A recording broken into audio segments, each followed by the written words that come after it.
آواز اور بورڈ دونوں کلیئر ہیں؟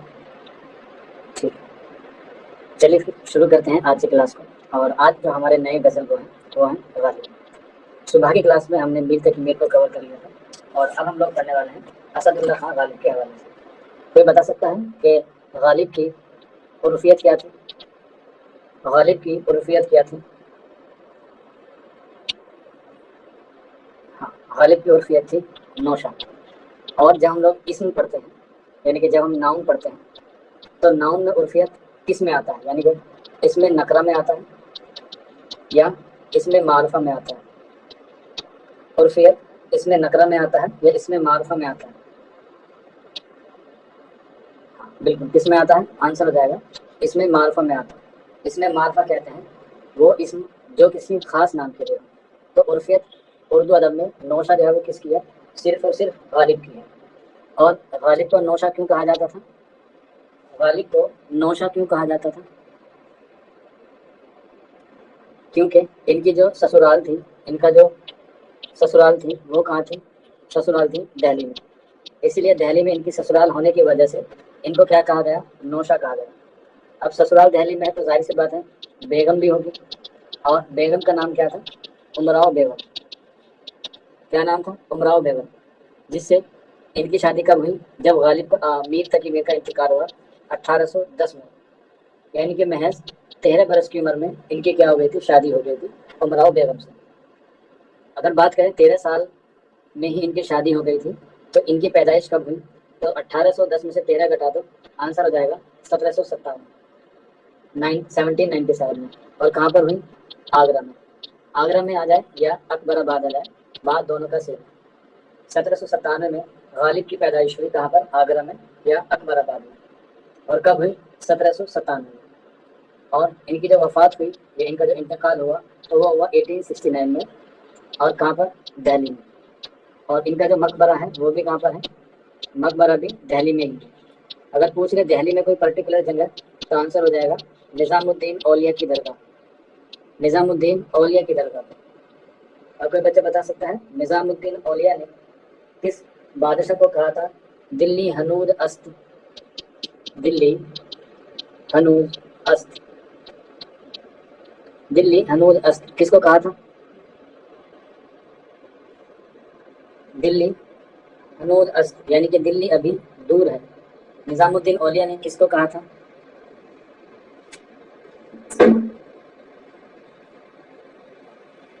بتائیے، نہیں پتا تو لکھ لیجیے گا، آنسر ہو جائے گا غیاث الدین تغلق کو۔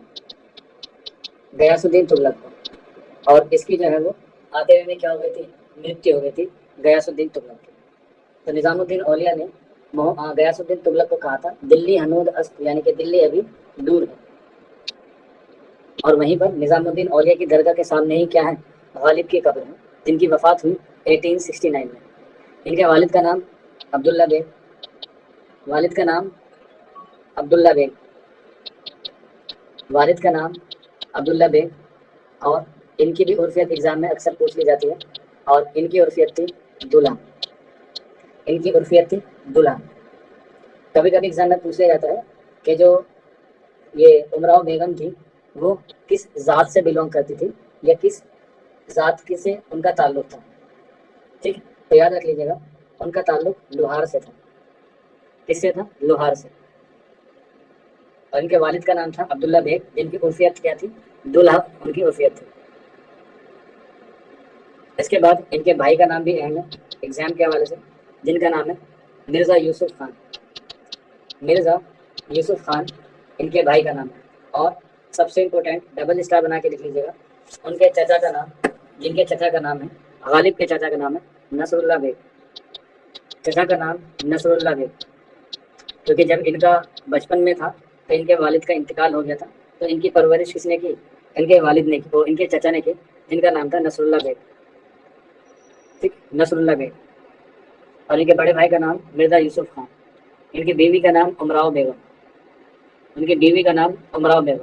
اور چچا نصر اللہ بیگ نے ہی ان کی ابتدائی تعلیم کا کیا کیا ذمہ اٹھایا، اور ابتدائی تعلیم کے لیے انہوں نے مولانا عبدالصمد کے یہاں پر انہیں پڑھنے کے لیے بھیجا۔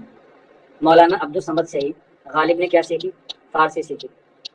مولانا عبدالصمد کے سے ہی انہوں نے کیسے کی فارسی کی تعلیم حاصل کی. کس نے؟ اسد اللہ خان غالب نے. اسد اللہ خان غالب نے. اور تعلیم حاصل کرتے کرتے نصر اللہ بیگ نے ہی ان کی شادی کر دی 1810 میں امراؤ بیگم سے. اور امراؤ بیگم کے شادی کرنے کے بعد یہ 1812 میں کہاں گئے؟ دہلی ہی آ گئے. اس سے پہلے کہاں تھے؟ آگرہ میں تھے.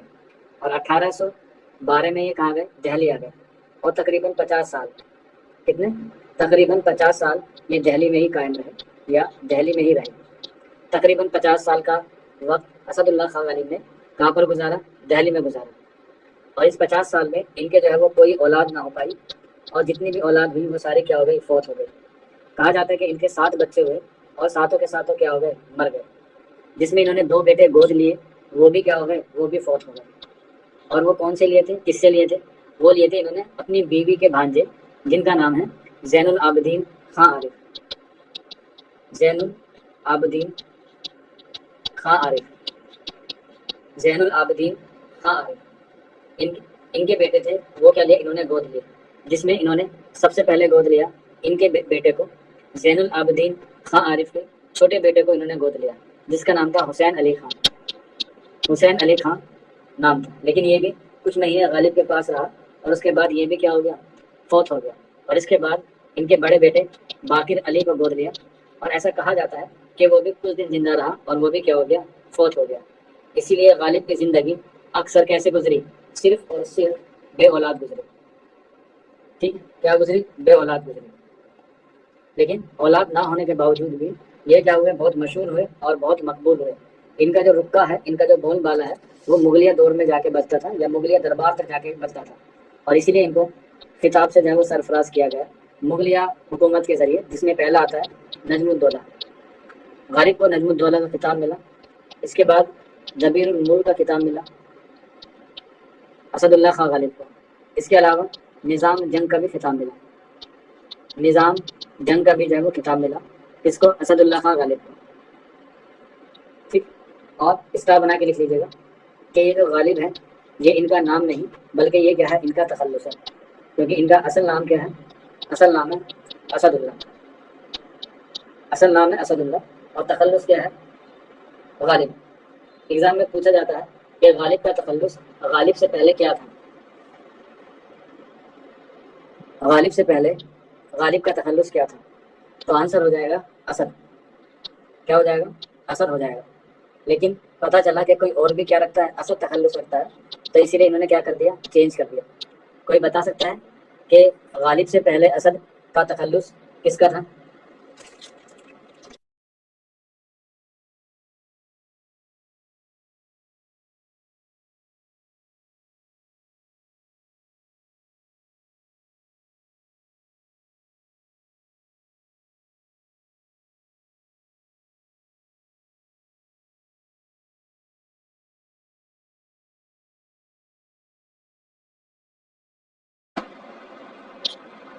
ایک بچہ بتا رہا ہے وجیح. نہیں، وجیح کا تو تخلص تھا ہی نہیں اسد. ان کا تو نام تھا اسد. تو یاد رکھ لینا غالب سے پہلے اسد جو تخلص تھا وہ تھا سودا کے ایک شاگرد کا.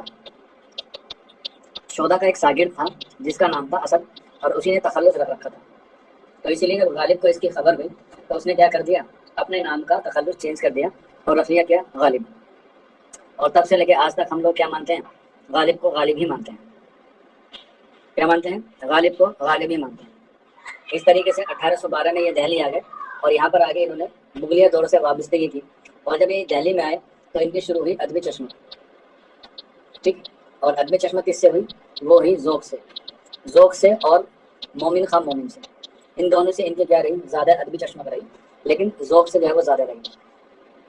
ٹھیک ہے، زیادہ رہی ذوق سے اور مومن خان مومن سے.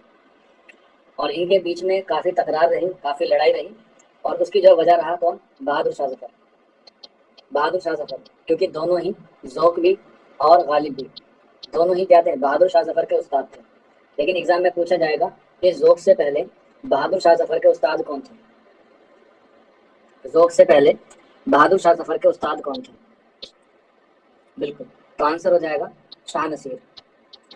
یہ سیکوینس یاد رکھ لینا. شاہ نصیر کے بعد ذوق اور ذوق کے بعد اسد اللہ خان غالب. یہ تینوں کس کے استاد رہے ہیں؟ یہ بہادر شاہ ظفر کے استاد رہے ہیں، بہادر شاہ ظفر کے استاد رہے ہیں۔ لیکن جب ذوق بہادر شاہ ظفر کے استاد تھے تو غالب جو ہے وہ کیا تھے، بہت ادنا سے آدمی تھے، اسی لیے انہوں نے زندگی کی تلاش معاش کے لیے یا اپنی زندگی کو گزارنے کے لیے کیا کیا، ایک سفر کیا۔ کب کیا؟ 1826 میں۔ اور یہ 1826 میں سفر کہاں کا تھا؟ یہ تھا کلکتہ کا۔ اور اس کی وجہ کیا تھی؟ اس کی وجہ تھی پینشن۔ ایگزام میں پوچھا جاتا ہے کہ غالب نے کلکتہ کا سفر کب کیا؟ تو 1826 میں کیا۔ کیوں کیا؟ پینشن کی غرض سے کیا، کیونکہ یہاں پر جو ہے وہ ذوق کا غلبہ زیادہ تھا، تو اس وجہ سے غالب کو جو ہے وہ وہاں پر وہ اہمیت نہیں مل رہی تھی۔ اور تقریباً 2 سال تک یہ کلکتہ میں رہے، یعنی کہ 1828 میں جو ہے یہ کلکتہ تک ان کا کیا رہا، قیام رہا۔ اور 2 سال کا وقت لگا ان کو کلکتہ پہنچنے میں، اور وہاں پر جو ہے وہ کافی دن رکے بھی، اور وہاں پر جو ہے وہ قیام بھی کیا۔ کہا جاتا ہے کہ یہ کلکتہ 1 سال 9 مہینے جو ہے وہ رکے رہے، 1 سال 9 مہینے جو ہے یہ رکے رہے، 1 سال 9 مہینے جو ہے یہ وہاں پر رکے رہے۔ اور اپنی زندگی میں سب سے لمبا سفر غالب نے کلکتہ کا ہی کیا تھا، اپنی زندگی میں سب سے لمبا سفر غالب نے کلکتہ کا کیا تھا۔ اس کے علاوہ پوچھا جاتا ہے کہ غالب نے رامپور کا سفر کتنی بار کیا؟ تو آنسر ہو جائے گا رامپور کا 2 مرتبہ جو انہوں نے کیا کیا، سفر کیا۔ غالب نے رامپور کا سفر 2 بار کیا۔ پہلی بار جو کیا وہ کیا 1860 میں، اور دوسرا سفر کیا 1865 میں۔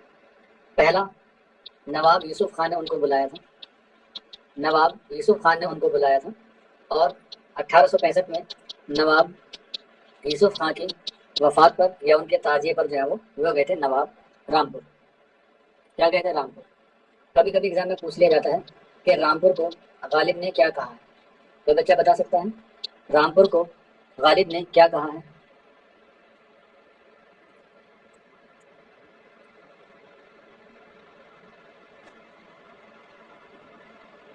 بالکل، توصیف اور شادمہ نے صحیح بتایا، رامپور کو غالب نے دارالسرور کہا ہے۔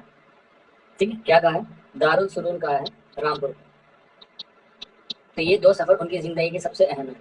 اور یہ جو سفر کیا گیا 1826 میں، وہ پینشن کے لیے کیا گیا تھا، لیکن اس پینشن کو لینے کی کیا بات بنی یا اس کا ذریعہ کیا بنا؟ وہ بنا 1825 کا ایک واقعہ۔ اور وہ واقعہ آپ لوگوں کو پتا بھی ہوگا، آپ لوگوں نے سنا بھی ہوگا کہ 1825 میں کون سا کالج قائم کیا گیا؟ دہلی کالج جو ہے وہ قائم کیا گیا۔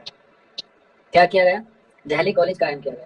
تو ظاہر سی بات ہے جب کالج قائم کیا جائے گا تو اس میں پڑھانے والے کی بھی کیا ہوگی، ذمہ داری ہوگی، یا پڑھانے والوں کو بھی کیا کیا جائے گا، اس میں رکھا جائے گا۔ تو جیسے ہم نے صبح پڑھا تھا کہ میر تقی میر کو فورٹ ولیم کالج میں بلایا گیا تھا، تو ٹھیک اسی طرح سے ہی 1825 میں جب دہلی کالج کا قیام آیا تو غالب کو جو ہے وہ کیا کیا گیا، فارسی پڑھانے کے لیے بلایا گیا کہ آپ ہمارے کالج میں فارسی زبان پڑھائیے۔ تو غالب جو ہے وہ تیار بھی ہو گئے، لیکن جب وہ پڑھانے کے لیے پہنچے دہلی کالج میں تو وہاں پر دیکھتے ہیں کہ ان کے ویلکم کے لیے کوئی نہیں ہے، نہ ہی کوئی ادھیکاری ہے، نہ ہی کوئی چپڑاسی ہے، نہ ہی کچھ ہے۔ تو انہوں نے کیا سمجھا، اسے اپنی توہین سمجھا، اور اسے اپنے آتم سمان کی جو ہے وہ ٹھیس پہنچی، اسی لیے انہوں نے کیا کیا، اس کالج میں پھر پڑھانا منظور نہیں کیا اور واپس ہو گئے۔ اور اس کے 1 سال بعد 1826 میں یہ کہاں کے لیے نکل گئے؟ کلکتہ کے لیے نکل گئے۔ کوئی بچہ بتا سکتا ہے ورتمان میں دہلی کالج کا نام کیا ہے؟ ورتمان میں یعنی کہ حال میں دہلی کالج کا کیا نام ہے؟ بالکل، آنسر ہو جائے گا آپ کا ڈاکٹر ذاکر حسین کالج، ڈاکٹر ذاکر حسین کالج۔ آج ورتمان میں ہم لوگ دہلی کالج کو ڈاکٹر ذاکر حسین کالج کے نام سے کیا کرتے ہیں، جانتے ہیں۔ تو اس طریقے سے انہیں وہاں پہ پڑھانے کا موقع تو نہیں ملا، لیکن ان کی جب مقبولیت بڑھنے لگی، یہ لمبے لمبے سفر پہ جانے لگے، تو لوگ ان سے کیا کرنے لگے، ان سے اصلاح لینا شروع کرنے لگے۔ اور اصلاح لینے میں جو سب سے پہلے نام آتا ہے وہ آتا ہے آپ کا الطاف حسین حالی کا، الطاف حسین حالی کا جو سب سے پہلے نام آتا ہے، جو کہاں سے آئے تھے، پانی پت سے۔ اور ایگزام میں پوچھا جاتا ہے کہ الطاف حسین حالی کا پہلے تخلص کیا تھا۔ الطاف حسین حالی کا پانی پت میں جب یہ تھے تو کیا تخلص رکھتے تھے، اور جب دہلی آئے تو انہوں نے اپنا تخلص جو ہے وہ چینج کر لیا۔ تو پہلے کیا تھا اور بعد میں کیا تھا؟ بالکل، تو پہلے تھا خستہ، اور غالب کے کہنے پر انہوں نے کیا رکھا، الطاف حسین حالی رکھ لیا، یعنی کہ اپنا تخلص کیا رکھا، حالی۔ تو غالب کی شاگردی کہہ لیں یا غالب کے مرید کہہ لیں یا غالب کے انویائی کہہ لیں، تو ان میں سب سے مشہور آتے ہیں ہمارے الطاف حسین حالی، جو انسانی اعتبار سے اہم ہے۔ لیکن اگر شاگردوں میں جو سب سے بڑے شاگرد ہیں وہ ہیں بہادر شاہ ظفر، کون ہے؟ بہادر شاہ ظفر، جو مغلیہ سلطنت کے کیا ہیں؟ آخری بادشاہ ہیں۔ اس کے بعد میر مہدی مجروح، میر مہدی مجروح۔ اس کے بعد نیکسٹ ہے منشی ہر گوپال تفتہ، منشی ہر گوپال تفتہ، منشی ہر گوپال تفتہ۔ اس کے بعد نیکسٹ لکھ لیجیے گا علاؤالدین خاں علوی، علاؤالدین خاں علوی۔ یہاں پر ایک بار اور میں بتا دوں کہ غالب نے صرف شاعری میں طبع آزمائی نہیں کی، بلکہ انہوں نے نثر میں بھی کیا، اور نثر میں جو انہوں نے کیا کیے ہیں؟ خطوط کیے ہیں، یا خطوط نگاری کی ابتدا کی ہے 1850 میں۔ 1850 میں غالب نے خطوط نگاری کی کیا کی ہے؟ ابتدا کی ہے، اور انہوں نے اپنے دوستوں کو، اپنے یاروں کو جو ہے وہ کیا لکھے ہیں؟ خط لکھے ہیں۔ تو کوئی بچہ بتا سکتا ہے اسد اللہ خان غالب نے سب سے زیادہ خط کس کے نام لکھے؟ اسد اللہ خان غالب نے سب سے زیادہ تخلص کس کے نام لکھے؟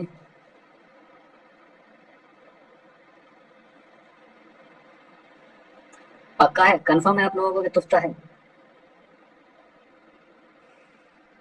لیکن اردو معلیٰ میں تو سب سے زیادہ علاؤالدین کے نام ہے۔ اردو معلیٰ جو ان کے خطوط کا مجموعہ ہے پہلا، اس میں تو سب سے زیادہ علاؤالدین کے نام ہے۔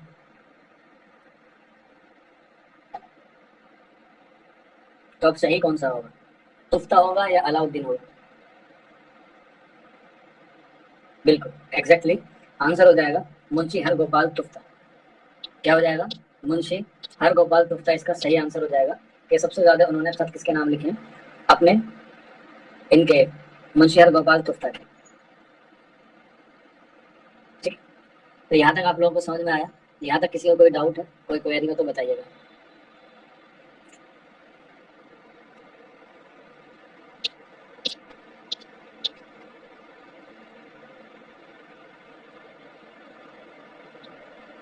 یہاں تک بتائیے، کسی کو کوئی ڈاؤٹ ہے، کوئی کوئری ہو تو بتائیے۔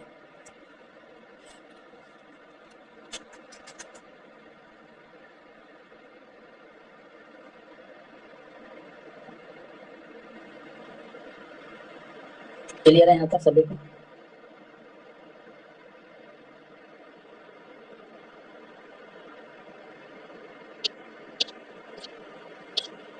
ٹھیک، اوکے، چلیے تو آگے بڑھتے ہیں۔ یہ ان کے کیا ہو گئے؟ شاگرد ہو گئے۔ تو انہوں نے جو اصلاح لکھنی شروع کی تھی، یا انہوں نے جو ہے وہ شاعری کرنا شروع کیا تھا، وہ کیا تھا میر کے زمانے میں۔ اور میر کے زمانے میں ان کی وفات سے پہلے 1807 یا 1808 کے آس پاس جب غالب نے اپنی شاعری شروع کی یا اپنا شعر کہنا شروع کیا غالب نے، تو میر نے ان کے متعلق جو ہے وہ ایک قول کہا جو بڑا مشہور ہے، اور وہ یہ کہا کہ اگر اس بچے کو اچھا استاد مل گیا تو با کمال شاعر ہوگا، ورنہ مہمل بکنے لگے گا۔ یہ قول تھا کس کا؟ میر تقی میر کا۔ اور کس کے متعلق کہا تھا؟ وہ کہا تھا اسد اللہ خان غالب کے حوالے سے میر نے، جب انہوں نے شاعری شروع کی تھی۔ تو غالب نے اپنی شاعری کی ابتدا کب کی؟ 1807 یا 1808 میں۔ اور تب میر تقی میر نے کہا تھا کہ اگر اسے ایک اچھا استاد مل گیا تو با کمال شاعر ہوگا، ورنہ کیا ہوگا؟ ورنہ مہمل بکنے لگے گا۔ مہمل، مہمل ہوتا کیا ہے؟ جو الفاظ ہوتا ہے اس کے دو معنی ہوتے ہیں، ایک ہوتا ہے موضوع اور ایک ہوتا ہے مہمل۔ ٹھیک ہے، ایک ہوتا ہے موضوع اور ایک ہوتا ہے مہمل۔ جیسے آپ کی کلاس چل رہی ہے تو آپ کہیں گے کلاس، کلاس کے کیا ہے؟ کوئی معنی ہے۔ تو جس کے معنی ہوتے ہیں جس لفظ کے، وہ آتا ہے موضوع میں، اور جس کے کوئی معنی نہیں ہوتے وہ آتا ہے مہمل میں۔ جیسے آپ کہتے ہیں روٹی روٹی، ٹھیک، روٹی کا مطلب سب کو پتا ہے، کھانے کی چیز ہے، اللہ کے، بھگوان کی، ایشور کی کیا ہے؟ نعمت ہے، لیکن روٹی کچھ نہیں پتا۔ اسی طریقے سے چال وال، چال کا تو پتا ہے، وال کا نہیں پتا۔ لڑکی وڑکی، لڑکا کڑکا۔ تو اس طرح کے جو الفاظ ہوتے ہیں وہ کیا ہوتے ہیں؟ موضوع ہوتے ہیں اور مہمل ہوتے ہیں۔ ایگزام میں کوشچن بن سکتا ہے کہ با معنی الفاظ کو کیا کہتے ہیں؟ تو آنسر ہو جائے گا موضوع، اور بے معنی کو کیا کہتے ہیں؟ بے معنی کو کہتے ہیں مہمل۔ ہاں، پانی وانی بھی کہہ سکتے ہیں، ٹوپی ووپی بھی کہہ سکتے ہیں، یہ کافی سارے ورڈ ہیں، بس آپ سمجھ لیجیے۔ تو میر نے اسی لیے کہا کہ اگر اچھا استاد مل گیا تو با کمال شاعر ہوگا، ورنہ مہمل بکنے لگے گا۔ اور جیسے انہوں نے اپنی ابتدا کی، اور ابتدا میں ظاہر سی بات ہے کوئی نہ کوئی اپنا تخلص رکھتا ہے، تو انہوں نے اپنا ابتدائی تخلص رکھا اسد۔ کیا رکھا؟ اسد۔ اور تقریباً 10 سال تک یہی تخلص رکھا اسد۔ اور اس کے بعد 1816 میں انہوں نے اپنا تخلص چینج کیا اور نام رکھا کیا؟ غالب، یا تخلص رکھا غالب۔ اور اتنا بڑا شاعر بنا غالب کہ پورے ایشیا میں سے اگر کوئی ایک شاعر اٹھانا پڑے تو سب سے پہلے لوگ غالب کو اٹھاتے ہیں۔ کیا اٹھاتے ہیں؟ غالب کا اٹھاتے ہیں. اور غالب نے جو اپنی شاعری کی ابتدا کی وہ کی تھی فارسی زبان سے، اور اسی لیے غالب کو اپنا کلام جو پسند ہے وہ فارسی زبان کا پسند ہے. فارسی زبان کا کلام غالب کو جو ہے وہ اپنا زیادہ پسند ہے. اور اس کی وجہ کیا ہے؟ اس کی وجہ ہے بیدل. بیدل بیدل جو ہے وہ فارسی شاعری کا ایک کیا تھا، ایک شاعر تھا. اسی سے متاثر ہو کر غالب نے کیا کی تھی، اپنی شاعری کو شروع کی تھی. ہاں مطلب پسند ہے کہہ سکتے ہیں یا ناز بھی کہہ سکتے ہیں، دونوں ہی باتیں ایک ہیں. تو فارسی کلام انہیں زیادہ پسند تھا، اور اس کا پورا کریڈٹ جاتا ہے بیدل کو جو فارسی شعرا تھا یا فارسی شاعری سے جو ہے وہ تخلص رکھتا تھا. اسی طریقے سے جو ہے وہ غالب نے کیا کی، اپنی شاعری کو جو ہے وہ آگے جو ہے بڑھاتا رہا، اور اتنا بڑھایا کہ پوری دنیا میں جو ہے وہ غالب چھا گیا. لیکن کہتے ہیں نا کہ چاند میں داغ ہے، تو ٹھیک اسی طرح سے ہی غالب کی شاعری واقعی میں خوبصورت ہے، اس میں کوئی دو رائے نہیں ہے. لیکن ہر خوبصورت چیز میں کیا ہوتا ہے، کچھ نہ کچھ داغ ہوتا ہے، کچھ نہ کچھ خامیاں ہوتی ہیں. تو غالب میں بھی کیا تھی، دو خامیاں ضرور پائی جاتی ہیں.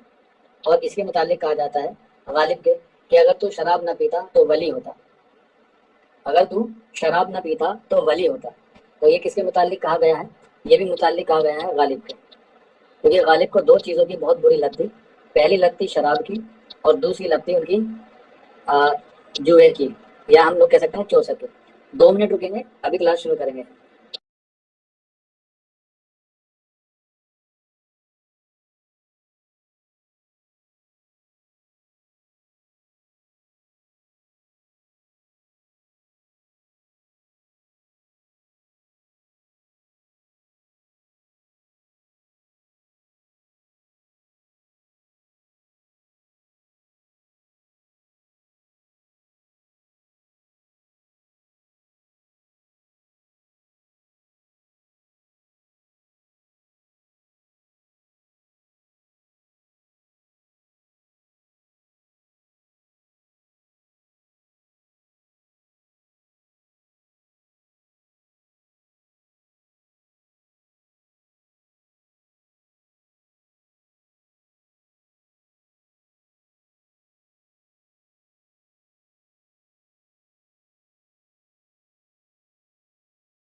ٹھیک ہے، چلیے.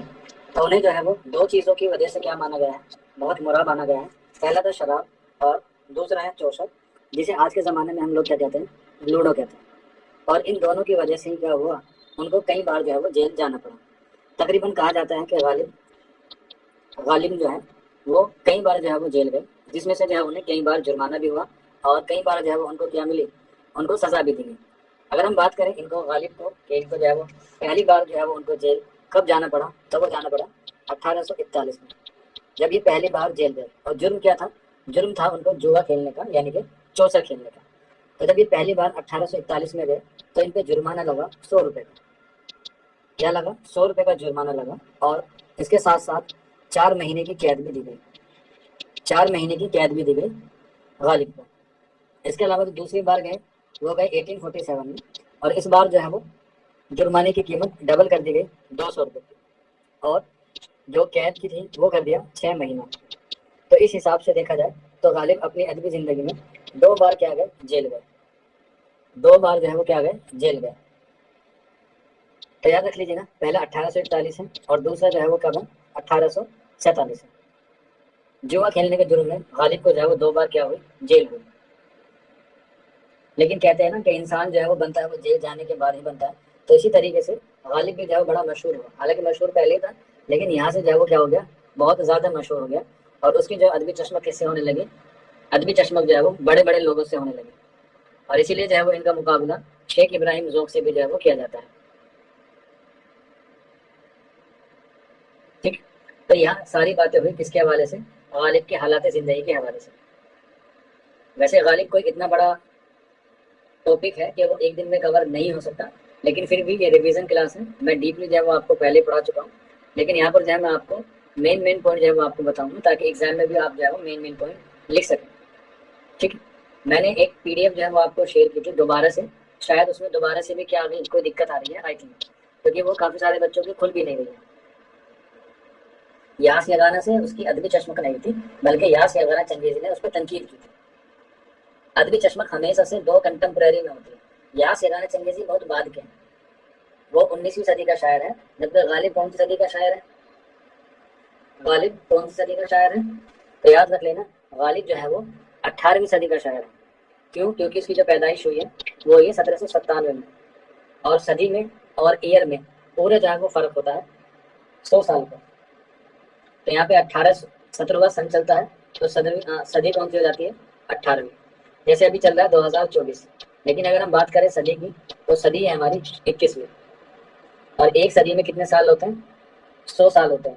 کوئی بچہ بتا سکتا ہے دشک میں کتنے ہوتے ہیں؟ دشک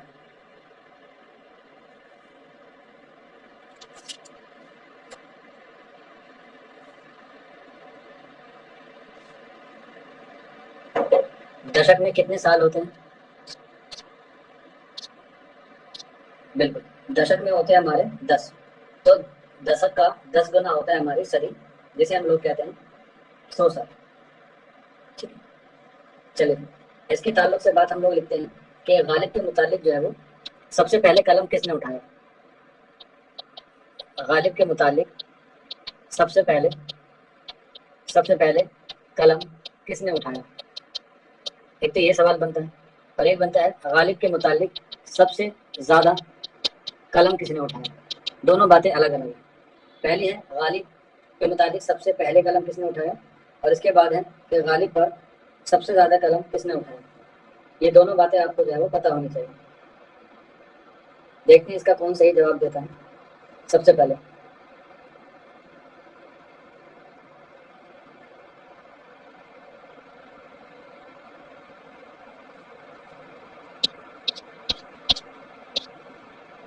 اندرا مینا، مریم صدیقی، امنا عارف، امتیاز علی، اندرا مینا، توصیف. ٹھیک ہے. پہلے کا جو آنسر ہے وہ ہے 1897 میں لکھی گئی یادگار غالب، جو کس نے لکھی؟ الطاف حسین حالی نے لکھی. تو غالب پر سب سے پہلے قلم اٹھایا کس نے؟ سب سے پہلے قلم اٹھایا الطاف حسین حالی نے. اگر پوچھا جائے سب سے زیادہ کس نے اٹھایا ہے، تو آنسر ہو جائے گا ہمارے لیے امتیاز علی خان عرشی. امتیاز علی خان عرشی. امتیاز علی خان عرشی نے سب سے زیادہ جو ہے وہ قلم اٹھایا ہے کس پر؟ غالب پر. اور اس کے علاوہ غالب پر بھی بہت سارے لوگوں نے لکھا ہے، جہاں سے جو ہے وہ ایگزام میں کتاب کے حوالے سے جو ہے وہ کیا آتی ہے؟ ان کی تصنیف آتی ہے کہ یہ تصنیف کس نے لکھی، یہ تصنیف کس نے لکھی. ٹھیک. جیسے غالب، یہ نام بھی ہے غالب، لیکن یہ کیا ہے؟ یہ تصنیف بھی ہے جو غالب پر لکھی. اور یہ کس نے لکھی؟ خورشید الاسلام نے لکھی. خورشید الاسلام نے لکھی غالب. حالانکہ غالب جو ہے وہ ایک ناول بھی ہے، یاد رکھ لینا. یہاں پہ تصنیف ہے، یعنی کہ غالب کے اوپر لکھی گئی ایک ناول بھی ہے غالب نام سے. کوئی بچہ بتا سکتا ہے کس نے لکھا ہے وہ ناول؟ بالکل، مریم صدیقی نے صحیح جواب دیا ہے. وہ لکھا ہے قاضی عبد الستار نے. تو قاضی عبد الستار کا ناول ہے غالب، اور ایگزام میں اس کوشچن کے آنے کے چانسز بہت ہیں، تو اس پہ آپ لوگ جو ہے وہ ڈبل اسٹار بنا کے لکھ لیجیے گا، غالب ناول ہے کس کا؟ قاضی عبد الستار کا، ٹھیک۔ اس کے بعد ریختہ غالب، یہ بھی غالب کے اوپر لکھی گئی تصنیف ہے، ریختہ غالب، اور اس کے مصنف کا نام ہے نور الحسن ہاشمی، نور الحسن ہاشمی، نور الحسن ہاشمی۔ اس کے بعد فلسفہ کلام غالب، فلسفہ کلام غالب، یہ تصنیف ہے شوکت سبزواری کی، شوکت سبزواری کی، اور ان کتابوں میں سے ایک نئی کتاب آپ کو ایگزام میں ضرور ملے گی جو میں لکھوا رہا ہوں، فلسفہ کلام غالب، یہ ہے شوکت سبزواری کی۔ اس کے بعد تعبیر غالب، تعبیر غالب یہ ہے نیر مسعود کی، ٹھیک، نیر مسعود کی۔ اس کے بعد نیکسٹ لیجیے گا غالب بحیثیت محقق، غالب بحیثیت محقق، اور یہ کس کی ہے؟ قاضی عبد الودود کی ہے، قاضی عبد ودود کی تصنیف ہے۔ اس کے بعد نیکسٹ لکھ لیجیے گا محاسن کلام غالب، محاسن کلام غالب، یہ کس کی تصنیف ہے؟ عبد الرحمن بجنوری کی، محاسن کلام غالب عبد الرحمن بجنوری کی تصنیف ہے، عبد الرحمن بجنوری کی تصنیف ہے جس کا نام ہے محاسن کلام غالب۔ اس کے بعد نیکسٹ لکھ لیجیے گا غالب کا فن، غالب کا فن، اور غالب کا فن تصنیف ہے اسلوب احمد انصاری کی، اسلوب احمد انصاری کی، اسلوب احمد انصاری کی۔ اس کے بعد نیکسٹ لکھ لیجیے گا غالب شخص اور شاعر، غالب شخص اور شاعر، یہ تصنیف ہے مجنو گورکھپوری کی، مجنو گورکھپوری، مجنو گورکھپوری کی تصنیف ہے جس کا نام ہے غالب شخص اور شاعر۔ اس کے بعد نیکسٹ لیجیے گا تفہیم غالب، تفہیم غالب، اور یہ تصنیف ہے تفہیم غالب شمس الرحمان فاروقی، شمس الرحمان فاروقی کی تصنیف ہے جس کا کیا نام ہے؟ تفہیم غالب۔ اس کے بعد رموز غالب، رموز غالب، اور یہ تصنیف ہے گیان چند جین کی، گیان چند جین کی، جس کا نام ہے رموز غالب۔ اس کے بعد انتخاب، انتخاب کلام غالب، انتخاب کلام غالب، یہ ہے مسعود حسین خاں کی، مسعود حسین خاں کی۔ اور نیکسٹ اور لاسٹ لکھ لیجیے گا گفتار غالب، یہ کس کی ہے؟ مالک رام کی، گفتار غالب یہ کس کی ہے؟ یہ ہے مالک رام کی۔ حالانکہ مالک رام کی 3 کتابیں ہیں لیکن ان میں سے سب سے اہم یہی ہے مالک رام کی، چاہے تو آپ ایک کو لکھ لیجیے گا وہ ہے فسانہ غالب، یہ بھی مالک رام کی ہے جو انہوں نے غالب پر لکھی ہے۔ کوئی بچہ بتا سکتا ہے اردو ادب میں سب سے زیادہ کتاب کس کے اوپر لکھی گئی ہے؟ اردو ادب میں سب سے زیادہ کتاب کس کے اوپر لکھی گئی ہے؟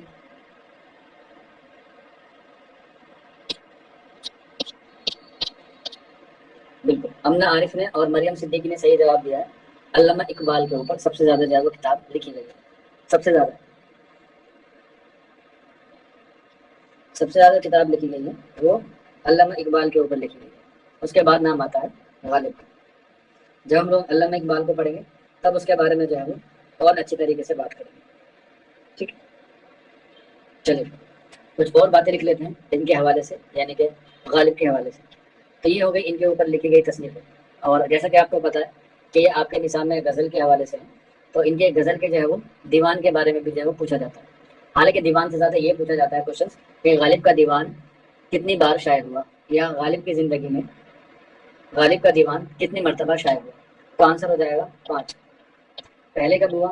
1841 میں، دوسرا 1847 میں، تو یہاں پر بھی جیل گئے ہیں اور یہاں پر بھی جیل گئے ہیں۔ اس کے بعد تیسرا 1861 میں، اس کے بعد 1862 میں، اور اس کے بعد 1863 میں، اور 1869 میں کیا ہوئے؟ ان کی وفات ہو گئی۔ تو غالب کی زندگی میں غالب کا دیوان 5 مرتبہ کیا ہوا؟ شائع ہوا، اور ایک ہی دیوان ہے ان کا جن کا نام ہے دیوان غالب، جس کو مرتب کس نے کیا ہے؟ جس کو مرتب کیا ہے امتیاز علی خان ارشی نے، امتیاز علی خان ارشی نے، اور مرتب کب کیا ہے 1958 میں اس کو کیا کیا، اسے مرتب کیا ہے امتیاز علی خان نے۔ ان کے جو ہے وہ فارسی میں بھی تھے اور ان کے جو وہ اردو میں بھی تھے، لیکن ان کی زبان جو ہے وہ زیادہ تر کس میں تھی، وہ زیادہ تر فارسی میں تھی، اور اسی لیے انہوں نے اپنے کلام کو کیا کیا ہے، فارسی کلام کو جو ہے وہ اسد اللہ خان غالب نے زیادہ پسند کیا۔ لیکن کہیں کہیں پر آپ کو یہ بھی ملے گا کہ غالب جو ہے وہ جتنا مشہور غزل میں تھا اس سے کہیں زیادہ وہ نثر میں تھا، کیونکہ غزل تو اس نے ایجاد نہیں کی تھی، غزل تو اس کا بانی نہیں تھا، لیکن اس میں نثر کا بانی تھا، اور نثر میں اس نے کیا شروع کی تھی، مکتوب نگاری شروع کی تھی۔ مکتوب نگاری کو ہم لوگ کہتے ہیں خطوط نگاری، اور خطوط نگاری کب شروع کی، انہوں نے 1850 میں انہوں نے خطوط نگاری کی ابتدا کی، کیا کی، خطوط نگاری کی ابتدا کی، اور انہوں نے جو ہے وہ کیا لکھے، خطوط کے مجموعے لکھے، یا انہوں نے بہت سارے خطوط لکھے۔ کہا جاتا ہے کہ انہوں نے اپنی پوری ادبی زندگی میں تقریباً 900 خطوط لکھے تھے، تقریباً، جس میں سے سب سے زیادہ انہوں نے 123 123 کس کے نام لکھے، منشی ہر گوپال تفتہ کے نام لکھے، اور ان کی مقبولیت اتنی بڑھ گئی کہ انہوں نے خود کہا ہے اپنے خطوط کے حوالے سے کہ میں نے مراسلے کو مکالمہ بنا دیا، میں نے مراسلے کو مکالمہ بنا دیا، یہ بات جو ہے وہ انہوں نے خود کہی، مراسلے کو مکالمہ بنا دیا، یہ بات کہی ہے کس نے، اسد اللہ خان غالب نے، کس کے حوالے سے، وہ کہی ہے انہوں نے اپنے خطوط کے حوالے سے، اور ان کے خطوط کے مجموعے کتنے ہیں وہ بھی ہم لوگ لکھیں گے۔ ایگزام کے حوالے سے ان کے دو ہی خطوط کے مجموعے سب سے اہم ہے، جو پہلا آتا ہے اردو محلہ، اور پھر آتا ہے اود ہندی، اود ہندی، اور یہ دونوں کے دونوں ہی کیا ہوئے تھے، بہت مشہور ہوئے ہیں، اردو محلہ اور اود ہندی، اردو محلہ اور اود ہندی۔ حالانکہ اس کا ایئر بھی پوچھ سکتا ہے، لیکن ایئر اتنا خاص نہیں ہے، لیکن لکھنا چاہے تو آپ لوگ لکھ سکتے ہیں۔ پہلے کا ہے اردو محلہ کا 1861 ہے، غالب نے اپنے خطوط، اچھا اردو محلہ تو دوسرا ہے، میں نے اوپر کیسے لکھ دیا، اود ہندی پہلا ہے، دوسرا ہے اردو محلہ، کریکشن کر لیجیے گا بچے، اود ہندی کیا ہے، پہلا ہے، اور دوسرا جو ہے وہ ان کا اردو محلہ، کیونکہ وفات سے پہلے یہ والا شائع ہوا تھا 1869 میں، اور یہ ہوا تھا 1868 میں، یعنی کہ دونوں ہی وفات سے پہلے جو ہوئے تھے ان کے شائع ہوئے تھے، ٹھیک۔ اود ہندی ان کی وفات سے پہلے 1868 میں ہوا، اور جو اردو محلہ ہے وہ بھی لکھا پہلے گیا تھا، لیکن جب شائع ہوا تب تک ان کا کیا ہو گیا تھا، انتقال ہو گیا تھا، تو اردو محلہ جو ہے وہ ان کی وفات کے بعد شائع ہوا۔ یہ دونوں ہی دونوں جو کیا ہے ایگزام کے حوالے سے امپورٹنٹ ہے۔ اسی کے علاوہ ان کے اور بھی خطوط کے مجموعے ہیں، جیسے خطوط غالب، یہ بھی کیا ہے ان کے خطوط کا مجموعہ ہے۔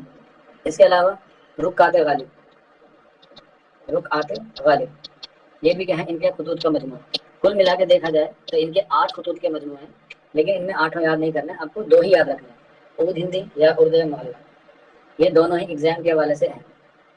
لیکن یہ جو میں نے آپ کو بعد میں لکھایا رکعت غالب، یہ کیا ہے ان کے فارسی خطوط کا مجموعہ ہے، فارسی خطوط کا مجموعہ ہے ان کا رکعت غالب،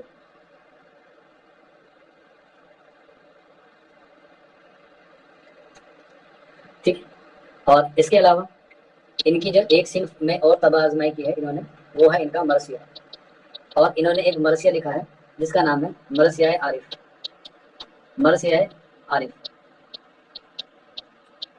مرثیہ عارف کیا ہے، حیت کے اعتبار سے الگ ہے اور موضوع کے اعتبار سے الگ ہے۔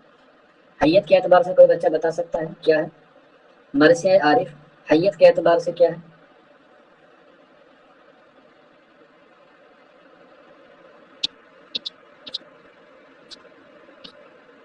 بالکل مریم صدیقی نے صحیح جواب دیا، حیت کے اعتبار سے یہ ہے غزل، اور موضوع کے اعتبار سے کیا ہے مرثیہ، کیونکہ مرثیہ کی پہچان کس سے ہوتی ہے، موضوع سے ہوتی ہے۔ تو یاد رکھ لیجیے گا یہ مرثیہ عارف جو ہے وہ کیا ہے، حیت کے اعتبار سے غزل ہے، اور موضوع کے اعتبار سے یہ مرثیہ ہے۔ اور یہ عارف کون تھا، ان کی بیوی کا بھانجا ہی تھا جن کا نام ہم نے ابھی پڑھا، زین العابدین خان عارف۔ اور اس میں پوچھا جاتا ہے کہ غالب نے کس کو مخاطب کیا ہے، مرثیہ عارف نے کس کو مخاطب کر کے یہ مرثیہ پڑھا ہے، کوئی بچہ بتا سکتا ہے آپ میں سے، مرثیہ عارف میں غالب نے کس کو مخاطب کر کے پڑھا ہے، امتیاز کو نہیں، غلط جواب، تو آنسر ہو جائے گا خدا کو، مرثیہ عارف میں اسد اللہ خان غالب نے خدا کو مخاطب کر کے یہ مرثیہ پڑھا، خدا کی بارگاہ میں جو ہے وہ غالب کے لیے دعائیں، اس کے عارف کے لیے دعائیں مانگے۔ کس کی تصنیف ہے؟ فسانے غالب ہے، میل تک کی میل کی جو ہے وہ کیا ہے؟ تصنیف۔ اس کے علاوہ ایک اور تصنیف تھی جو ایگزام سے یا میں نے آپ کو جو ہے وہ لکھائی تھی غالب کے حوالے سے، جس کا نام تھا غالب ناول۔ غالب ناول کس کا ہے؟ غالب ناول کس کا ہے؟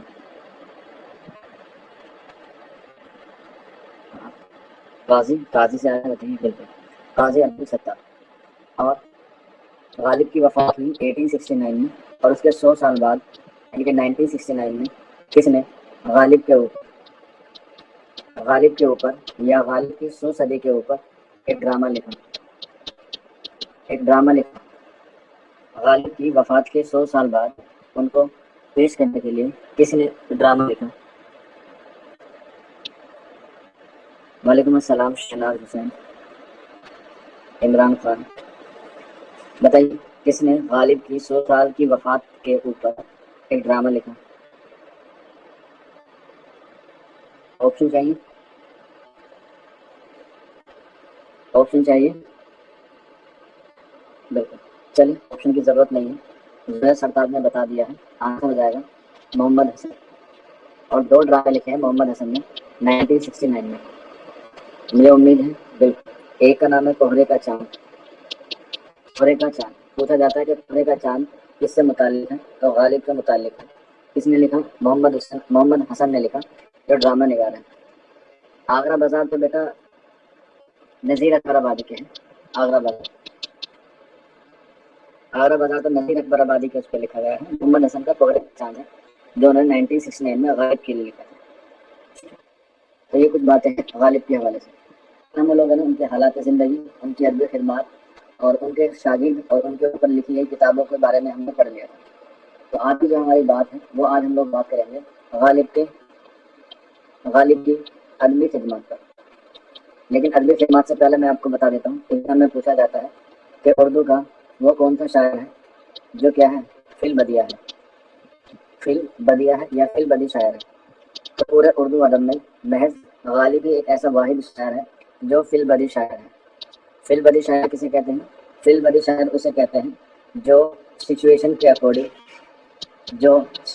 اکارڈنگ ترنت جو وہ کیا کہتے ہیں اشعار کہہ دیں یا شعر کہہ دیں، اسے ہم لوگ کہتے ہیں فی البدی شاعر کہتے ہیں۔ جس کا ایک نمونہ یہ ہے، بنا ہے شاہ کا مساہل فرے ہے اتراتا، بنا ہے شاہ کا مساہل فرے ہے اتراتا، وگرنہ شہر میں غالب کی آبرو کیا ہے۔ یہ کیا ہے؟ ان کا فی البدی شعر ہے جو کس کے متعلق کہا گیا تھا؟ شیخ ابراہیم ذوق کے حوالے سے کہا گیا تھا۔ اور کہا کس نے تھا؟ غالب نے کہا تھا۔ اور یہ کیا ہے؟ مصرع اول تھا، بنا ہے شاہ کا مساہل فرے ہے اتراتا، وگرنہ شہر میں غالب کی آبرو کیا ہے۔ اور اسی کا ہی ہے شاہ بیت، یعنی کہ بیت الغزل، یا جو غزل کا سب سے اچھا شعر ہوتا ہے وہ یہی ہے، رگوں میں دوڑنے پھرنے کے ہم نے قائل، آنکھیں سے نہ ٹپکا تو لہو کیا ہے۔ تو اسی غزل کا کیا ہے؟ شاہ بیت ہے۔ اور اسی غزل پہ شیخ ابراہیم ذوق نے اپنے شاگرد یعنی کہ اس وقت کے بہادر شاہ مغلیہ بادشاہ تھے غالب کی شکایت کی تھی۔ تو فی البدی کا مطلب ہوتا ہے آن دا اسپوٹ شعر کہنا، ترنت شعر کہنا۔ یہ صرف کس کے پاس خصوصیت تھی؟ وہ صرف اور صرف غالب کے پاس تھی۔ غالب کو جو ہے وہ فی البدی شاعر یا فی البدیہ شاعر کہتے ہیں۔ ہاں دونوں ہی کہہ سکتے ہیں، لیکن ان دونوں میں جو سب سے بہتر ہے وہ کیا ہے؟ وہ غالب ہے، وہ غالب ہی ہے۔ فی البدی شاعر جو ہے وہ غالب ہے، اور اس کی نشان جو ہے میں نے آپ کو بتا دیا ہے۔ اس کے بعد ان کی ہم لوگ بات کرتے ہیں ان کی ادبی خدمات کی، اور ان کے نثر میں نے آپ کو بتا دیا تھا کہ انہوں نے خطوط لکھے ہیں اور ہندی اور اردو معلق جو انہوں نے کیا کیا ہے ایک نثری کتاب لکھی ہے، ٹھیک ہے۔ اس کے بعد ان کی پہلی کتاب ہے پرتوستان۔ یہ کیا ہے؟ اس کا موضوع ہے تاریخی کتاب ہے، یہ تاریخ کے اوپر لکھی گئی ہے، اور اس کی زبان کیا ہے؟ اس کی زبان ہے فارسی۔ پرتوستان یہ تاریخی کتاب ہے اور یہ فارسی میں لکھی گئی ہے، اور اس کے تاریخ جو بات کی گئی ہے وہ بات کی گئی ہے تیمور کے خاندان کی، یا خاندان تیمور۔ خاندان تیمور کے حوالے سے یہ کہانی لکھی گئی ہے، یہی تصنیف لکھی گئی ہے جس کا نام ہے پرتبستان۔ اس کے ساتھ ایک کتاب اور ہے، میں آپ سے پوچھنا چاہتا ہوں، دستاویز، کوئی بتا سکتا ہے دستاویز کس کی کتاب ہے؟ دستاویز کس کی کتاب ہے؟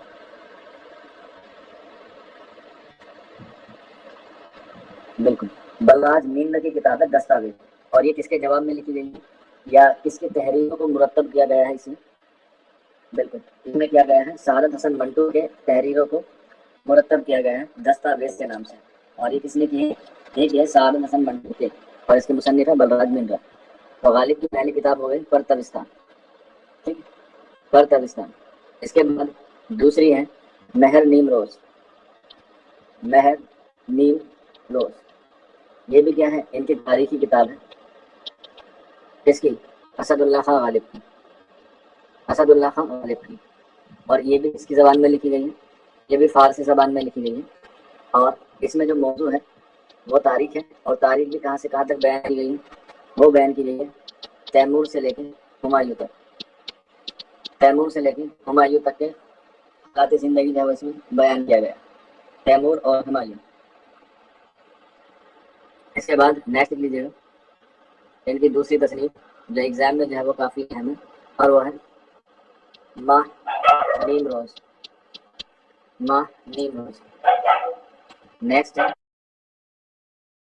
ماہ نیم روز، اور اس میں جو ہے وہ یہ بھی تاریخی کتاب ہے، اور یہ بھی فارسی میں لکھی گئی ہے، اور اس میں جو موضوع بنایا گیا ہے یا اس میں جو تاریخ بیان کی گئی ہے وہ بیان کی گئی ہے اکبر سے لے کے بہادر شاہ ظفر تک، بہادر شاہ ظفر تک جو ہے وہ اس کو کیا کیا گیا ہے؟ بیان کیا گیا ہے۔ بہادر شاہ ظفر سے لے کے اکبر سے لے کے بہادر شاہ ظفر تک کے جو اس میں بیان کیا گیا ہے۔ کوئی بچہ بتا سکتا ہے جلال الدین محمد اکبر کے بچپن کا کیا نام تھا؟ جلال الدین محمد اکبر کے بچپن کا کیا نام تھا؟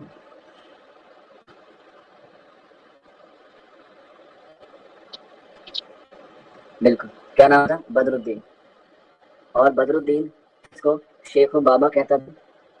بدر الدین کس کو شیخ و بابا کہتا تھا؟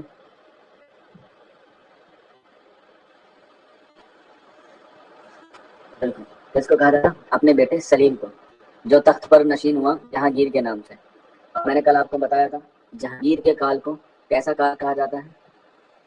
جہانگیر کے کال کو کیسا کال کہا جاتا ہے؟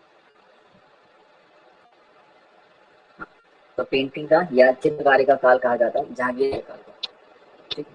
چلیے اس کے بعد نیکسٹ تصنیف لکھ لیجیے گا، وہ بھی کیا ہے فارسی میں ہے، اور وہ بھی تاریخ کی کتاب ہے، تاریخ کی کتاب ہے، اور تاریخ کس کی بیان کی گئی ہے؟ کیونکہ بہادر شاہ ظفر کا دور کب ختم ہوتا ہے؟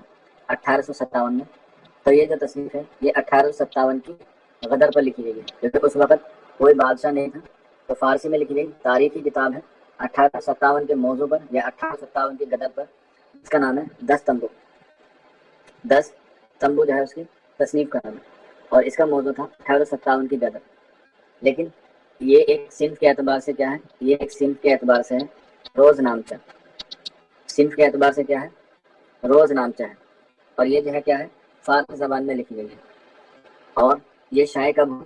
1858 یعنی کہ 1858 میں یہ شائع ہوئی، 1858 میں شائع ہوئی، اور اس میں کتنے دن کا ذکر ہے تو لکھ لیجیے گا، اس میں 1.25 سال کا یا 15 مہینے کا ذکر ہے، 15 مہینے کا ذکر ہے 10 تمبوں میں، 15 مہینے کا ذکر کیا گیا ہے 10 تمبوں میں، اور یہ روز نامچہ ہے۔ اس کے بعد ان کی پہلی جوابی تصنیف جس کا انہوں نے جواب دیا ہے، جوابی تصنیف جس کو ہم لوگ کہتے ہیں کاتب برہان، کیا کہتے ہیں؟ کاتب برہان، یہ اس کے 4 سال بعد انہوں نے جواب دیا، یعنی کہ 1862 میں، 1862 میں کاتب برہان انہوں نے جواب دیا۔ اب یہ جواب کس کا تھا؟ ایک رائٹر ہوئے ہیں جس کا نام ہے محمد حسین، محمد حسین تبریزی، محمد حسین تبریزی، ان کی کتاب ہے جس کا نام ہے برہان کاتب، بس اسی کا جواب دیا ہے کاتب برہان کے نام سے اسد اللہ خان غالب نے، اور یہ صنف کے اعتبار سے کیا ہے؟ یہ صنف کے اعتبار سے ایک لغت ہے، برہان قاطع، اور اس کی غلطیوں کو، اس کو خامیوں کو دور کر کے اسد اللہ خان غالب نے ایک نئی تصنیف ایجاد کی جس کا نام رکھا قاطع برہان، جو 1862 میں شائع ہوئی غالب نے ٹھیک ہے۔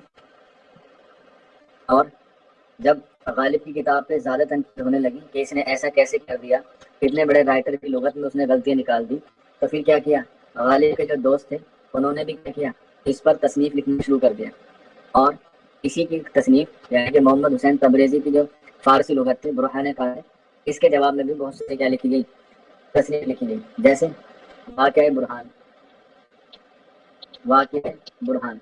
یہ بھی اس کے جواب میں لکھی گئی ہے، کس کے؟ برہان قاطع ہے۔ اس کے بعد لطائف غیبی یہ بھی اس کے جواب میں لکھی گئی۔ اس کے علاوہ واقعہ یزہان،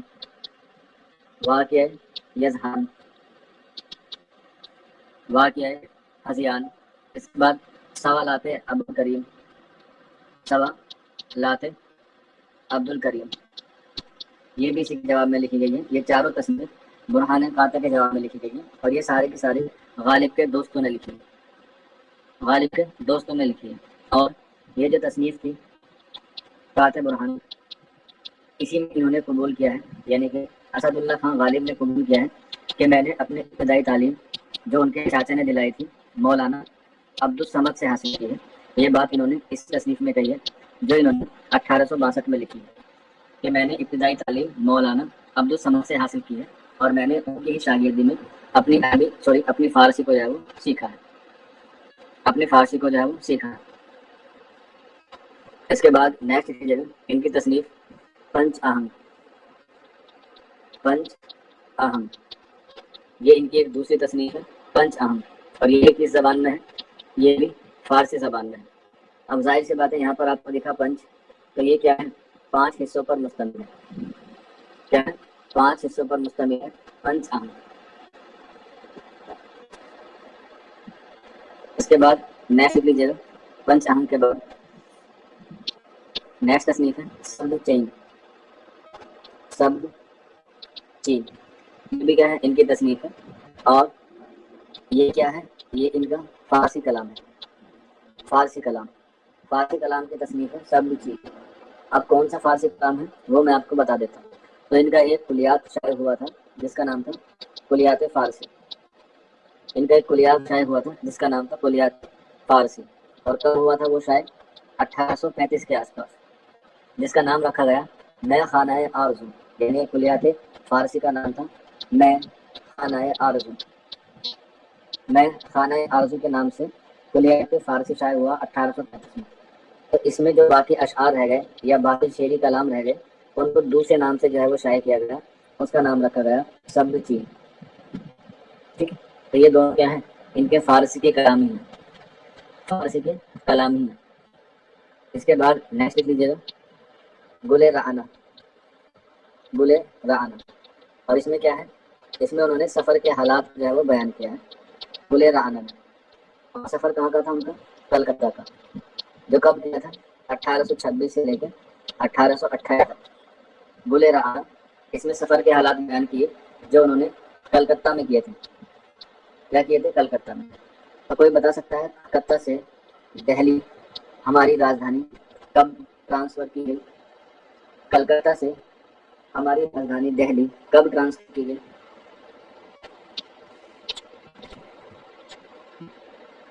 جتنے بھی 1911 بجا رہے ہیں نا، اپنے اپنے گالوں پہ جو ہے وہ کیا کریں، ایک رسید کر لیں۔ بالکل زویا سردار نے اور جولی فرا نے سے بتایا ہے۔ کلکتہ سے دہلی کب ٹرانسفر ہوئی؟ 1912 میں۔ 1911 میں صرف اناؤنسمنٹ ہوا ہے، یعنی کہ گھوشنا ہوئی ہے۔ تو 1911 میں کیا ہوا ہے؟ گھوشنا ہوئی ہے، یعنی کہ اناؤنسمنٹ ہوا ہے، اور 1912 میں اسے لاگو کیا گیا، اور اس کے لیے جارج پنچم آئے تھے جب سب سے پہلے کیا گایا گیا تھا؟ راشٹریہ گان گایا گیا تھا ممبئی میں، اور اسی کے سواگت میں دا گیٹ وے آف انڈیا بنایا گیا تھا۔ ٹھیک، چلے پھر آگے بڑھتے ہیں۔ گلے رعانہ لکھ لیا، اور یہ انہوں نے اپنے ایک دوست تھے جن کا نام تھا مولوی سراج احمد، ان کی فرمائش پر یہ تصنیف لکھی تھی جس کا نام تھا گلے رعانہ۔ کیا نام تھا؟ گلے رعانہ۔ گلے رہنا. اس کے بعد نیکسٹ لیجیے گا ان کی ایک تصنیف جس کا نام ہے دعائے صبح. دعائے صبح. اور یہ کب لکھی انہوں نے؟ اپنی وفات سے 2 سال پہلے لکھی 1867 میں. اور یہ کیا ہے؟ فارسی کا ترجمہ تھا. دعائے صبح 1867 میں لکھی گئی تصنیف. 1867 میں لکھی گئی تصنیف.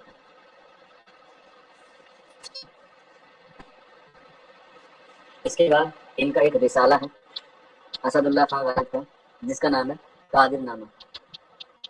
ان کا ایک رسالہ ہے جس کا نام ہے قادر نامہ. قادر نامہ. اور یہ کتنے صفحات کا تھا؟ یہ 8 صفحات پہ لکھا گیا ایک رسالہ تھا قادر نامہ. اور اس میں جو ہے انہوں نے اپنے دونوں بچوں کی تربیت کے لیے لکھا تھا جو انہوں نے گود لیے تھے. کوئی بچہ بتا سکتا ہے کس سے گود لیے تھے انہوں نے؟ میں نے کل آپ کو بتایا تھا. عارف علی کے جو ان کے بیوی کے بھانجے تھے ان کے جو بیٹے لیے تھے حسین علی جو سب سے چھوٹے تھے اور باقر علی. ان کی تعلیم کے لیے انہوں نے یہ رسالہ نکالا تھا جس کا نام تھا قادر نامہ. کیا تھا؟ قادر نامہ. اور یہ دونوں بچے کس کے تھے؟ زین العابدین خان عارف کے جس کی وفات پر غالب نے کیا لکھا تھا؟ مرثیہ عارف لکھا تھا. اور مرثیہ عارف کس کو مخاطب کیا ہے غالب نے؟ مرثیہ غالب کس کو مخاطب کر کے لکھا ہے؟ ہاں خدا کو مخاطب کر کے اس میں جو ہے وہ بیان کیا گیا ہے. آپ پڑھ لینا ایک اشعار اس میں سے آ سکتا ہے کیونکہ وہ غزل کی فارمیٹ میں ہے تو دیکھ لیجیے گا. اس میں جو ہے وہ آپ کو اتنا کر لیں گے تو صحیح طریقے سے آپ کو سمجھ میں آ جائے گا. اس کے بعد ایک اور رسالہ تھا جس کا نام تھا انشاء غالب.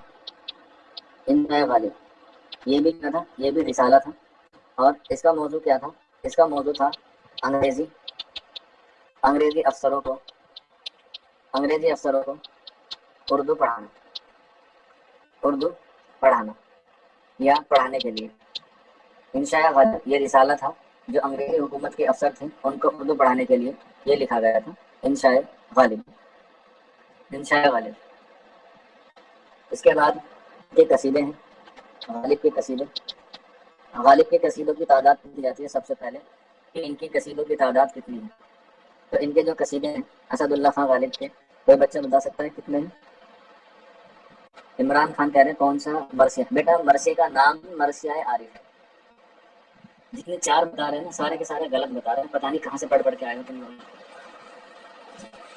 کہاں سے پڑھے تم نے 8 بتاؤ مجھے ذرا. 4 کہاں پڑھے ہیں تم نے؟ میں نے تو تمہیں 4 نہیں پڑھایا. یہاں تو سوری قبول کر لی جائے گی ایگزام میں نہیں ہوگی. غالب نے لکھے ہیں 8 قصیدے یعنی کہ 8 قصائد جس میں سے 4 مکمل ہیں اور 4 نامکمل ہیں. 4 مکمل ہیں اور 4 نامکمل ہیں. تو جو نامکمل ہیں ان کے بارے میں ہمیں جو ہے وہ بالکل نہیں کرنا ہے. اس سے جو ہے وہ ہمارے لیے کوئی فائدہ نہیں ہے. تو جو 4 مکمل ہیں وہ ہم لوگ جو ہے وہ لکھ لیتے ہیں جس میں سے ان کو 2 ادوار میں تقسیم کیا گیا ہے. جو 2 لکھے ہیں قصیدے وہ لکھے ہیں حضرت علی کی شان میں اور 2 لکھے ہیں اپنے شاگرد کہہ لیں بہادر شاہ ظفر کی مدح میں. انہوں نے قصیدے لکھے. تو اس حساب سے ان کے کیا ہو گئے 4 قصیدے مکمل ہیں اور 4 قصیدے کیا ہیں نامکمل ہیں. اور باقی جو 4 قصیدے نامکمل ہیں وہ کس کے لیے لکھے تھے؟ انہوں نے انگریزی افسروں کے لیے لکھے تھے جو پورے ہی نہیں کیے. اور ایگزام میں اور یہ سوال آتا ہے کہ قصیدے میں 4 اجزائے ترکیبی ہوتے ہیں. پہلا ہوتا ہے تشریح, دوسرا ہوتا ہے گریز, تیسرا ہوتا ہے مدح اور چوتھا ہوتا ہے دعا. اب ان میں سے یہ جو 4 قصیدے لکھے ہیں غالب نے ان میں سب سے زیادہ زور کس پر دیا ہے؟ تشبیہ پر, گریز پر, مدح یا دعا پر؟ تو یاد رکھ لینا غالب نے دیا ہے تشبیہ پر اور سودا نے دیا ہے مدح پر. یاد رکھ لینا یہ 2 باتیں ایگزام میں یہاں سے ایک نہ ایک سوال جو ہے وہ آپ کو پوچھا جا سکتا ہے. کیا ہو سکتا ہے؟ پوچھا جا سکتا ہے. تو یہ ہو گئے ان کے قصیدے کے حوالے سے بات. اور ان کے قصیدوں کی تعداد ٹوٹل 8 ہے. ایگزام میں پوچھا جائے غالب کے کتنے قصیدے ہیں تو 8 ہیں. پوچھا جائے کہ مکمل کتنے ہیں تو 4 ہیں. نامکمل کتنے ہیں تو 4 ہیں جس میں سے 2 حضرت علی کی شان میں تو چاہے وہ بہادر شاہ ظفر کی کیا ہے شان ہے. اس کے علاوہ بات کرتے ہیں غالب کی مثنوی. غالب نے کتنی مثنویاں لکھی ہیں؟ تو جتنے ایک کرکٹ ٹیم میں کھلاڑی ہوتے ہیں اتنی ہی غالب نے کیا لکھی ہے؟ مثنوی لکھی ہے. کیا ہے؟ مثنوی لکھی ہے. تو کتنے کھلاڑی ہوتے ہیں؟ 11. اور اس میں کتنے لکھی 11 مثنوی لکھی، اور یہ ساری مثنوی کس زبان میں لکھی گئی ہیں؟ تو یہ ساری کی ساری فارسی زبان میں لکھی گئی ہیں، کیا فارسی زبان میں لکھی گئی ہے۔ اور ان کا جو اردو ترجمہ ہے وہ کس نے کیا ہے؟ کوئی بچہ بتا سکتا ہے؟ 11 مثنویوں کا اردو میں ترجمہ کس نے کیا ہے؟ بالکل صبا نے صحیح بتایا ہے، سب سے پہلے آنسر بتائے گا زوئے انصاری نے۔ تو زوئے انصاری نے ان 11 مثنویوں کا کیا کیا ہے؟ اردو میں ترجمہ کیا ہے۔ اس میں سے 11 کی 11 لکھنے کی ضرورت نہیں ہے، جو امپورٹنٹ ہے وہی میں آپ کو کیا کروا دیتا ہوں، لکھوا دیتا ہوں، ٹھیک، جس میں سے جو ان کی سب سے طویل مثنوی ہے، ٹھیک، اس کے بارے میں ہی بات کریں گے۔ تو ان کی جو سب سے طویل یعنی کہ سب سے لمبی مثنوی ہے وہ ابر گوہر، ابر گوہر بار، یہ ان کی کیا ہے؟ سب سے طویل مثنوی ہے، مثنوی، اچھا گہر لکھ دیا میں نے، گوہر لکھنا، ایک سیکنڈ، ابر گوہر بار، یہ کیا ہے؟ ان کی سب سے طویل مثنوی ہے، ٹھیک، اور اس میں کتنے اشعار ہیں؟ تو اس میں ہے 1095، 1095، تو یہ جو ہے ان کے سب سے طویل مثنوی ہے اور فارسی زبان میں لکھی گئی ہے۔ اس کے بعد نیکسٹ لیجیے گا مثنوی چراغ دیر، مثنوی چراغ دیر، اس کے بعد نیکسٹ لیجیے گا باد مخالف، باد مخالف، باد مخالف، اور اس کے بعد نیکسٹ لیجیے گا مثنوی شان نبوت و ولایت، مثنوی شان نبوت، مثنوی شان نبوت و ولایت، یہ ان کی کچھ مثنوی ہیں جو ایگزام میں آپ سے پوچھی جا سکتی ہے، ٹھیک، اور یہ بھی پوچھا جا سکتا ہے کہ کس مثنوی میں حضور صلی اللہ علیہ وسلم کی معراج کا ذکر ہے، تو ابر گوہر بار میں جو ہے وہ کیا کیا گیا ہے؟ معراج، معراج آپ لوگ جانتے ہی ہوں گے، جب نبی کریم صلی اللہ علیہ وسلم کہاں گئے تھے؟ اللہ سے ملاقات کرنے گئے تھے، تب اس کو کیا معراج کہا جاتا ہے، اور اسی لیے کیا ہو گیا ہے وہ طویل، کیونکہ ایسے قصے کو جو کم کرنا یا کم الفاظوں میں کہنا بہت مشکل ہوتا ہے، بہت مشکل ہوتا ہے،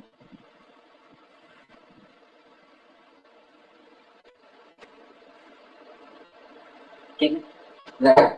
اس کے بعد ان کا دیوان، جس کو ہم لوگ جانتے ہیں دیوان غالب کے نام سے، جو کس نے مرتب کیا ہے؟ امتیاز علی خاں عرشی نے جو ہے اس کو کیا کیا ہے؟ مرتب کیا ہے دیوان غالب کو، اور اسے کب شائع کیا ہے؟ 1958 میں، 1958 میں امتیاز علی خاں عرشی نے دیوان غالب کو کیا کیا ہے؟ مرتب کر کے شائع کیا ہے۔ بچہ بتا سکتا ہے 1958 میں کس ادیب کی وفات ہوئی ہے؟ 1958 میں کس ادیب کی، کس مصنف کی وفات ہوئی ہے؟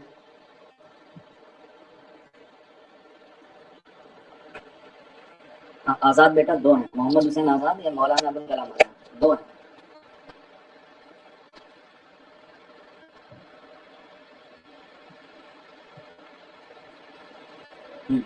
کون سے ہیں؟ مولانا ابوالکلام آزاد جو ہے وہ کیا ہے؟ 1958 میں کیا ہوا؟ ان کا انتقال ہوا، اور کہاں پر ہوا ان کا انتقال؟ دہلی میں ہوا، اور ان کی پیدائش ہے مکہ معظمہ میں۔ تو یہیں پر ایک سوال اور بنتا ہے، حالانکہ بننے کے چانسز ہیں پورے پورے، کیونکہ جس طریقے سے پہلا گیان پیٹھ ایوارڈ کس کو ملا آپ سبھی کو پتا ہے، وہ ملا ہے فی الحال گورکھپوری کو۔ سرسوتی سمان آپ کو پتا ہے سب سے پہلے کس کو ملا ہے؟ وہ ملا ہے شمس الرحمان فاروقی کو۔ اسی طرح سے مولانا ابوالکلام آزاد کو اردو میں سب سے پہلا کون سا ایوارڈ ملا؟ مولانا ابوالکلام آزاد کو اردو میں سب سے پہلا ایوارڈ کون سا ملا؟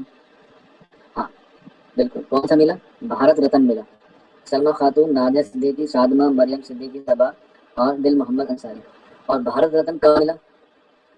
بھارت رتن کب ملا؟ یہ بتانا ہے۔ ہاں وفات کے بعد تو ملا ہے 1992 میں، 1992 میں، 1992 میں، اور 1992 میں نیو ایجوکیشن پالیسی جو آئی تھی اس کے لیے ایک کمیٹی بنائی، اس کا کیا نام تھا؟ نیو ایجوکیشن پالیسی بنائی 1986 میں آئی تھی، اس کو سنشودھن کرنے کے لیے یا اس کو سدھار کرنے کے لیے 1992 میں ایک کمیٹی ہے، اس کا نام بتائیے کیا تھا؟